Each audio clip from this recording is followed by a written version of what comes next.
কেইদিনমান আগতে মোৰ বেষ্ট ফ্ৰেণ্ডৰ ঘৰলৈ তেজপুৰৰ লগৰ এজনী আহিছিলে হিমাশ্ৰী তাই ক'লে কি মই আহিছোঁ ক'ৰবাতলৈ আহিবি বুলি ফোন কৰিলে তাকে গ'লোঁ তাইৰ কাৰণে কাপোৰ চাই আছিলে তাই কিন্তু পচন্দই নহয় 3খনমান দোকান ঘূৰিলোঁ এখনতো চালে কিবা কিবি নাপালে লাষ্টত আৰু এখনত গ'লোঁ এখনত যেনিবা পচন্দ হ'ল কিবাকৈ বহুত চোৱা মেলাৰ পিছত আৰু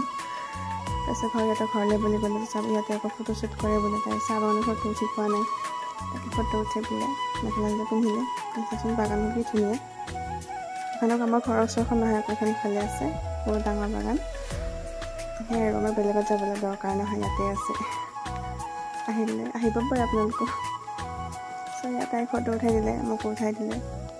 বৰমাত আমাৰ ৰখীয়া হৈ আছিল এয়া গানৰ এইবিলাক ৰিলছৰ প্ৰস্তুতি চলাই আছিল আকৌ আমি আহিলোঁ বিললৈ বিলখন আগতে দেখিছে বাৰু তথাপি দেখাই দিছোঁ এবাৰ হিমাশ্ৰীৰ লগত এয়া বৰমা আৰু এজনী বৰমা সেই তাই গৈ আছে চটচটি এয়া বৰমা আকৌ সেইটোৱে দিলোঁ ইয়াতে ৰিলছৰ একদম হেৰি কৰি আছে প্ৰেক্টিছ ৰিল বনাই পেলাই এতিয়া ঘৰলৈ যাবলৈ ওলাইছোঁ এটা ৰিলৰ বিহাইণ্ড দ্য চিন মানে এইকেইটা ৰিল বনাইছিলে আৰু আছে ৰ'ব দেই এইকেইটা সিহঁতে মই বনাই দিছিলোঁ তেনেকৈ আৰু 5টা হোৱালে টাইমত কৈছে মোক ঘৰলৈ যাবলৈ আহিলে এইবিলাক ফটোবিলাক দিছোঁ দেই চাব আজিলৈ বাই বাই আকৌ লগ পাম দেই